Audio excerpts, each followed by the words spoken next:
Hello traders, welcome back to the channel market stroke. स्वागत है आप सभी का मार्केट स्ट्रोक चैनल में। ठीक है। सो दोस्तों, आज की वीडियो में हम डिस्कस करेंगे स्टॉक मार्केट के बारे में, basic of stock market for beginners. जो भी मार्केट में आने चाहता है बिगिनर्स, जिसको भी नॉलेज नहीं है मार्केट के बारे में कि मार्केट वर्क कैसे करता है, ठीक है, मार्केट की स्मॉल स्मॉल चीज़ें क्या रहते हैं, ब्रोकर्स क्या रहता है, एनएससी बीएससी क्या रहता है, मार्केट एक्चुअली काम कैसे करता है, वो सब चीज़ें अगर आपको पता करनी है तो हम क्या कर रहे हैं, अभी से एक नई सीरीज शुरू कर रहे हैं यूट्यूब पे। जो भी फ्री में सीखना चाहता है ट्रेडर, जिसको जेन्युइनली सीखना है, ठीक है, वो सीख सकता है यहाँ पे। ठीक है, कोई भी आपको चार्ज नहीं देना है यहाँ पे। ठीक है, फ्री में नॉलेज मिल रहा है तो ले लो। ठीक है, ऐसा कुछ भी नहीं है कि आपको फोर्स किया जा रहा है, ये वो पैसा लेना देना है, ऐसा करना है, वो करना है, कोई कोर्स लेना है खरीद के, ऐसा कुछ भी नहीं है यहाँ पे। ठीक है, आपको पूरा जेन्युइन नॉलेज दिया जाएगा यहाँ पे। आपको एक बेसिक से उठा के लेके एडवांस ट्रेडर बनाया जाएगा। ठीक है, लेकिन आपको अभी से कुछ भी ट्रेडिंग नहीं करना है, आपका जो कैपिटल है वो बचा के रखना है। ठीक है, तो अभी अपन क्या करेंगे, एक पूरा प्लेलिस्ट डालेंगे यूट्यूब पे, फ्रॉम बेसिक रहेगा एडवांस तक। ठीक है, आपको क्या करना है, बस डेली का डेली जैसा वीडियो आता है ना, वहाँ पे देखना है। ठीक है, आपको उस पर थोड़ा सा वर्कआउट करना है, थोड़ा सा आपको उसके बारे में जानना है कि ये एक्चुअली में होती क्या है चीज़ें। ठीक है, अगर आप ऐसा करोगे ना तो एक अच्छा प्रोफेशनल ट्रेडर बन जाओगे। ठीक है, ऐसा नहीं है कि बस सुबह उठ लिया, मार्केट में चल दिया और पैसे डाल दिया और प्रॉफिट हो जाएगा। ऐसा हो जाएगा लेकिन हर दिन नहीं होगा, एक दिन ऐसा नुकसान उठाना पड़ेगा, सब कैपिटल वाइप आउट हो जाएगा। ठीक है, तो अभी आपको क्या करना है, बस चीज़ें सीखना है कि काम कैसे करती है। ठीक है, उसके बाद अपन धीरे धीरे क्या करेंगे, चीज़ों को एडवांसमेंट तक लेके जाएंगे। एक आपको ऐसा प्लेटफॉर्म बना के देंगे, एक ऐसा स्ट्रेटेजी बना के देंगे जिसको लेके आप अच्छा सा इन्वेस्टमेंट या फिर ट्रेडिंग कर सकते हो। ठीक है, तो अभी अपन क्या करेंगे, एक बेसिक वीडियो बनाएंगे जहाँ पे आपके बेसिक कंसेप्ट क्लियर करेंगे स्टॉक मार्केट के बारे में। ठीक है, तो बहुत हो गया अब इंट्रो इंट्रो अभी अपन स्टार्ट करते हैं। ठीक है, तो स्वागत है एक बार और आपका स्टॉक मार्केट वीडियो में। ठीक है, तो शुरू करते हैं अपना वीडियो जो भी रहेगा, बेसिक ऑफ स्टॉक मार्केट। सो अगर अपन बेसिक देखें ना स्टॉक मार्केट का, तो एक्चुअली बेसिक क्या रहता है। ठीक है, अगर अपन मार्केट में देखेंगे ना तो चीज़ें कुछ ऐसे इतनी ज़्यादा कॉम्प्लिकेटेड है नहीं। ठीक है, जैसे ट्रेडर्स ने या फिर जो भी यूट्यूब पे चैनल पे बताते हैं कि ये ऐसे काम करता है, वो ऐसे काम करता है, इतनी ज़्यादा कॉम्प्लिकेटेड है नहीं। ठीक है, तो यहाँ पे क्या है ना, मैं दो वर्ड्स लिखूंगा, दो मार्केट लिखूंगा। ठीक है, उसी से आपको क्लियर आइडिया हो जाएगा कि स्टॉक मार्केट है क्या। ठीक है, यहाँ पे मैं लिख देता हूँ कि यहाँ पे देखो, एक तो मार्केट रहता है स्टॉक मार्केट। ठीक है, स्टॉक मार्केट। ठीक है, और यहाँ से मैं इक्वल का साइन लगाऊंगा। ठीक है, यहाँ पे लिखूंगा क्या, सब्जी मार्केट। ठीक है, ओके, तो यहाँ पे मैंने लिखा सब्जी मार्केट और यहाँ पे लिख दिया क्या, स्टॉक मार्केट। ठीक है, अब देखो, सब्जी मार्केट क्या रहता है, जहाँ पे अपने को क्या मिलती है, सब्जी मिलती है। ठीक है, सब्जी मिलती है जिसके लिए अपने को पैसा देना पड़ता है। मतलब यहाँ पे क्या है, एक्सचेंज हो रहा है मनी का, और उसके बदले में हमें क्या मिल रहा है, वेजिटेबल्स मिल रहे हैं अलग अलग। ठीक है, सब्जियां मिल रही है जो भी चाहिए अपने को। ठीक है, वो ये अपना रहता है नॉर्मल मार्केट। ठीक है, अब स्टॉक मार्केट में अलग क्या रहता है यार, सेम ही तो रहता है। इसमें क्या रहेगा, आपको क्या मिलेंगे, स्टॉक्स मिलेंगे। ठीक है, या फिर इसी को आप क्या बोलते हो, शेयर्स। ठीक है, शेयर्स बोल सकते हो या फिर स्टॉक बोल सकते हो, वो मिलेंगे इन एक्सचेंज ऑफ क्या, मनी। ठीक है, मनी के बदले में आपको यहाँ पे शेयर्स मिलेंगे या फिर स्टॉक मिलेंगे। ठीक है, सब्जी मार्केट में क्या मिलेगा आपको, पैसे के बदले में सब्जी मिलेंगी या फिर जो भी वेजिटेबल्स रहते हैं वो मिलेंगे। बस इतना ही डिफरेंस है, और इससे ज़्यादा कुछ भी डिफरेंस या फिर कॉम्प्लिकेटेड चीज़ें है नहीं। ठीक है, स्टॉक मार्केट यही रहता है एंड सब्जी मार्केट भी यही रहता है। ठीक है, एक ही चीज़ें है, बस यहाँ पे शेयर का एक्सचेंज होता है, यहाँ पे वेजिटेबल्स का एक्सचेंज रहेगा सब्जी मार्केट में। ठीक है, समझ में आई, इतनी सिंपल चीज़ है। ठीक है, अभी अपन कोर कंसेप्ट देखेंगे कि स्टॉक मार्केट में एक्चुअली होता क्या है। ठीक है, मैं इसको हटा देता हूँ पहले। ओके, तो अभी अपन यहाँ पे क्या करेंगे, स्टॉक मार्केट में लिख देता हूँ।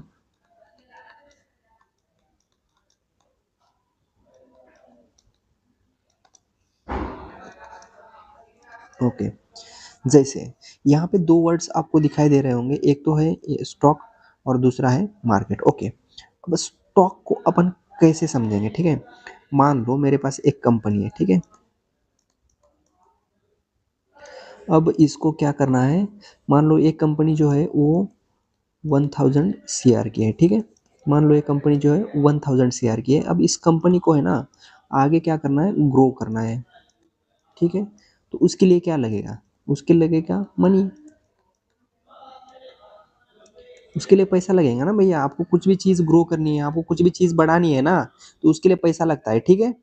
तो अब देखो इसको पैसा आएगा कहाँ से, इसके पास तीन रास्ते हैं, एक लिख देता हूँ यहाँ पे, ठीक है। पहला रास्ता तो रहेगा क्या, लोन आएगा। दूसरा क्या आएगा, रिलेटिव से ले सकते हो, ठीक है।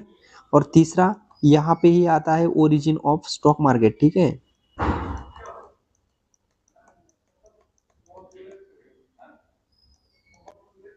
ओके, तो यहाँ पे आता है स्टॉक मार्केट। तो आप बोलोगे कि सर जी आपने ऊपर तो दो ऑप्शन लिखे हैं, लेकिन स्टॉक मार्केट का क्या जरूरत है यहाँ पे, स्टॉक मार्केट से क्यों अपन पैसे लेंगे, हमें कैसे पैसे मिलेगा। ठीक है, तो मैं पहले आपको बता दूं, ये जो लोन का ऑप्शन है ना, यहाँ पे देखो आपको क्या करना पड़ेगा, इंटरेस्ट तो देना पड़ेगा ना। आप जितना भी पैसा ले रहे हो उस पर कुछ ना कुछ इंटरेस्ट तो देना पड़ेगा। अगर कंपनी वर्क नहीं करेगी, प्रॉफिट गेन नहीं करेगी, तो इंटरेस्ट कहाँ से दोगे भैया। तो फिर कंपनी को भी गिरवी रखना पड़ेगा और घर को भी गिरवी रखना पड़ेगा, ठीक है। तो ये अपना ऑप्शन क्या हो जाएगा, कैंसिल हो जाएगा, ठीक है। अब दूसरा ऑप्शन आता है रिलेटिव्स का। अब रिलेटिव्स का ऑप्शन अपन क्यों चूज नहीं करते, ठीक है। यहाँ पे आपको क्या करना पड़ेगा, अगर रिलेटिव से भी किसी, मुझे बताओ ये आपकी 1000 की कंपनी है, 1000 शेयर की कंपनी है। अभी आपको इसको ग्रो करने के लिए कितना चाहिए, 300 करोड़ चाहिए। तो आप मुझे एक बात बताओ, कौन सा ऐसा रिलेटिव रहेगा अपना जो कि आपको 300 करोड़ दे सकता है, और किस चीज के बेसिस पे देगा, वो भी इंटरेस्ट तो ही लेगा। वो भी इंटरेस्ट ही लेगा। अगर आपसे कुछ चीजें वो ले रहा है तो इंटरेस्ट ही लेगा। और कोई भी ऐसा आपका एक भी, मुझे कोई भी रिलेटिव बताओ जो कि 300 करोड़ दे सकता है, ठीक है। तो ये भी अपना ऑप्शन क्या हो जाता है, कैंसिल हो जाता है। तो अपने पास बचता है स्टॉक मार्केट, ठीक है। तो अपने पास बचा अब क्या, स्टॉक मार्केट। तो ओके, तो अभी अपन देखेंगे स्टॉक मार्केट एक्चुअल में इसको बिजनेस बनाने के लिए, ठीक है, 300 करोड़ देने के लिए कैसे, मतलब इसको दे देगा पैसे, ठीक है। मैं इसको हटा देता हूँ थोड़ा सा। ओके देखो, मेरे पास क्या है, अभी एक कंपनी है, जो कि है 1000 शेयर की, ठीक है। 1000 शेयर की कंपनी है, ठीक है। तो अभी क्या करेंगे, एक कंपनी का मान लो 300 शेयर प्लस 700, ठीक है। ऐसा क्या करेंगे, ये दो पार्ट में डिवाइड करेंगे, कि ये क्या बोलेंगे कि हमारा जो 300 का एक जो पार्ट है, या फिर जो भी उसका अमाउंट है, ठीक है, कंपनी का एक पार्ट रहता है जो भी, ये क्या बोलेंगे कंपनी के मालिक, मुझे इसको बेचना है, ठीक है। इसको क्या करना है, सेल करना है, ठीक है। सेल करना है तो सेल किसको करेंगे, सेल करेंगे इन्वेस्टर्स को, ठीक है। ठीक है, अब इन्वेस्टर्स को सेल करेंगे, लेकिन इन्वेस्टर्स कैसे खरीदेंगे उसको, डायरेक्टली किसी एक ही इन्वेस्टर को 300 करोड़ दे देंगे क्या, नहीं देंगे।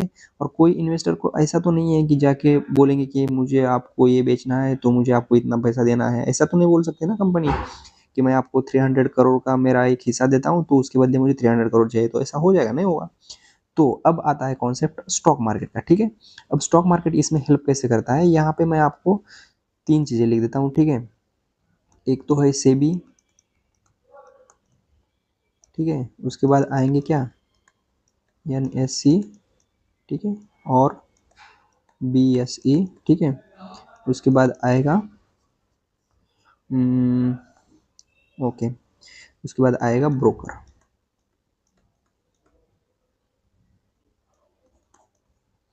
ओके। इतनी चीज आएगा, और इसके यहाँ पे आएगा क्या, आईपीओ, ठीक है। देखो, अब सेबी क्या रहता है, सेबी एक रेगुलेटरी बॉडी है इंडिया की, जो कि एनएससी एंड बीएससी को, मतलब स्टॉक मार्केट का जो भी एक्सचेंज रहता है, जो भी पैसा रहता है, उसको रेगुलेट कौन करता है, सेबी रेगुलेट करती है, ठीक है। सेबी रेगुलेट करेगी एनएससी एंड बीएससी को, ठीक है। और एनएससी एंड बीएससी क्या रहते हैं, अब देखो सेबी क्या रहता है, इसका एक लॉन्ग लॉन्ग फॉर्म क्या होता है, security board exchange board of India, okay, security and exchange board of India, ठीक है। इसको मतलब याद रखने की कुछ जरूरत नहीं है, अपने को कुछ काम का आने वाला नहीं है, बस ये जान लो, ठीक है। अब सेबी रहेगा, सेबी क्या करेगा, एनएससी एंड बीएससी को मॉनिटर करेगा, ठीक है। अब जैसे ही अब यहाँ पे आते हैं, इस पार्ट पे आते हैं, ठीक है। यहाँ पे देखो अभी 300 करोड़ का है, इनको क्या करना है, इन्वेस्टर को बेचना है। तो बेचेंगे कैसे, तो ये क्या करेंगे, ये 300 CR जो है ना, इसको क्या करेंगे, एक छोटे छोटे पार्ट में डिवाइड करेंगे, ठीक है। ठीक है, तो इसी को अपन क्या बोलेंगे, शेयर्स। ठीक है, इसी को अपन बोलेंगे शेयर्स, ठीक है। अब ये क्या करेंगे, ये 300 करोड़ जो है ना, इसको मान लो इन्होंने क्या किया, 10,000 करोड़ में बांट लिया। मतलब ये 300 करोड़ इन्होंने क्या किया, 10,000 CR में क्या किया, शेयर्स में डिवाइड किया ये 300 करोड़ को, ठीक है। अब एक शेयर का प्राइस कितना होगा, ठीक है। तो ये क्या किया, अपने एक जीरो कट कर दिया, इसका कट किया, CR कैंसिल कर दिया, तो बचा कितना, 30। ओके, तो एक प्राइस का कितना, एक शेयर का प्राइस कितना आ गया, 30, ठीक है। ओके, मतलब अपने पास एक शेयर का प्राइस आ गया 30। अब यहाँ तक समझ में आ गया आपको, ठीक है। अब आते हैं यहाँ पे IPO पे, ठीक है। अब IPO क्या रहता है, जैसे कंपनी को ये क्या किया, इन्होंने पूरा डिवाइड किया और यहाँ पे क्या किया, एक शेयर का प्राइस इनका डिसाइड हुआ 30 रुपये, ठीक है। अब IPO क्या रहता है, इनिशियल पब्लिक ऑफरिंग, ठीक है। इसका लॉन्ग फॉर्म आपको याद रखना पड़ेगा, कुछ ज़रूरी नहीं है ऐसा ट्रेडिंग के लिए, ठीक है, फिर भी लिख देता हूँ, इनिशियल पब्लिक ऑफरिंग्स, ठीक है। ठीक है, देखो अब IPO क्या रहता है, जैसे यहाँ पे 300 क्या हुआ, 330, ओके सॉरी, 30 RS क्या हुआ, एक शेयर का प्राइस हुआ। लेकिन अब IPO में क्या रहता है ना, ये IPO जो रहता है, यहाँ पे एक शेयर आप बाय या सेल नहीं कर सकते हो, यहाँ पे लॉट्स रहते हैं, ठीक है। लॉट्स रहते हैं जहाँ पे आपको क्या रहेगा, एक तो 15 का लॉट रहेगा, या फिर 25 का रह सकता है, या फिर 30 का रह सकता है, या फिर 50 का रह सकता है, कितने का भी लॉट रह सकता है, वो डिपेंड करता है कंपनी टू कंपनी, ठीक है। कितने का लॉट रहेगा वो डिपेंड करेगा, ठीक है।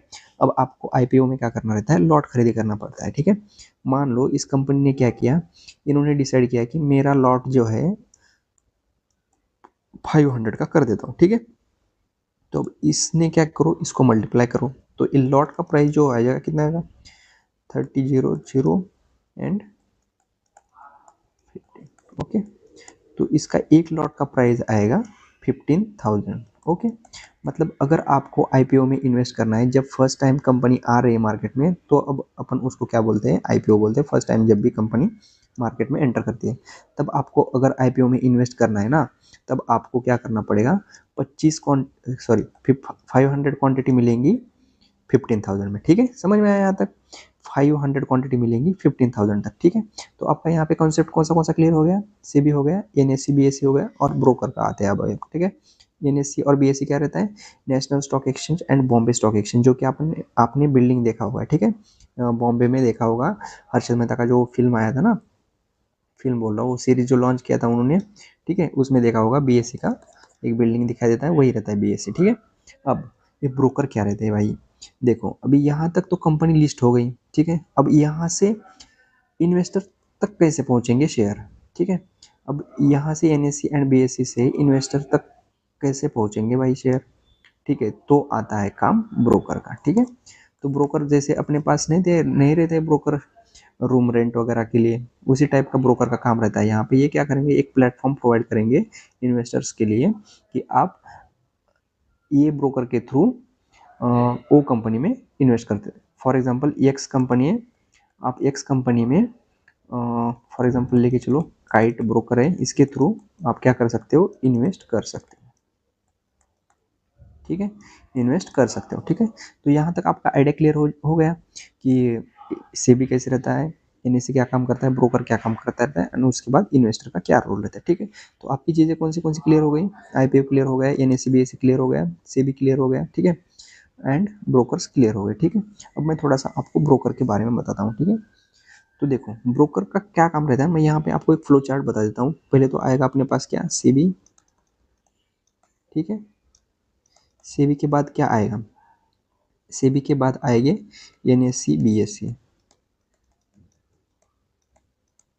ठीक है। अब कंपनी जैसे यहाँ पे आएगी, तो यहाँ पे कंपनी को क्या करना पड़ेगा, लिस्ट करना पड़ेगा NSE एंड BSE में IPO के थ्रू, ठीक है। यहाँ से आएगी कंपनी, ठीक है। कंपनी आएगी आईपीओ लेके, आईपीओ में क्या करेगा, एनएससी एंड बीएससी में लिस्ट हो जाएगी, ठीक है। तो अब यहाँ से क्या हो जाएगा, तो यहाँ से आगे आएगा ब्रोकर, ठीक है, ठीक है। अब ब्रोकर के आगे क्या आएगा, इन्वेस्टर, ठीक है। यहाँ तक अपन ने देखा। और आईपीओ क्या रहता है, लॉट की साइज में रहता है, ठीक है, लॉट्स में रहता है। जैसे कि 15 का लॉट हो गया, 20 का हो गया, 25, 50, कितने का भी हो सकता है, वो डिपेंड करता है। एंड कंपनी आईपीओ क्या रहता है, lots of share, lots of shares, ठीक है। यहाँ तक आपको क्लियर हो गया। अब यहाँ से अपन क्या करेंगे, नेक्स्ट वाली वीडियो में मैं आपको एक्चुअल में बताऊंगा कि आईपीओ कैसे आपको मतलब इन्वेस्ट कर सकते हो आईपीओ में, ठीक है। ब्रोकर मैं आपको दिखा दूंगा 2-3, ठीक है। तो आपको एक आइडिया क्लियर हो जाएगा कि आईपीओ क्या रहता है, ब्रोकर क्या रहते हैं, ठीक है। तो इस वीडियो में अपन यहाँ पे रुक जाते हैं, क्योंकि वीडियो बहुत बड़ा हो जाएगा तो दिक्कत आएगी देखने में, ठीक है। तो अभी अपन ने क्या डिस्कस किया, ये सारी चीज़ें डिस्कस की, सीओ डिस्कस किया, मार्केट क्या रहता है वो डिस्कस किया, ठीक है। ब्रोकर थोड़ा सा डिस्कस किया, आईपीओ भी थोड़ा सा डिस्कस किया। अगली वाली वीडियो में अपन क्या करेंगे, आईपीओ एंड ब्रोकर को एक अच्छे से ओवरव्यू देखेंगे। वो थोड़ा सा ठीक ठाक वीडियो रहेगा, लेकिन इतना ज़्यादा अपन एक्सटेंड नहीं करेंगे उस वीडियो को, ठीक है। 5 मिनट तक बना देंगे। तो कमेंट सेक्शन में ज़रूर बता देगा आपको वीडियो कैसा लगा, ठीक है। ओके, तो मिलते हैं नेक्स्ट वीडियो में। तब तक के लिए बाय टू ऑल। ओके।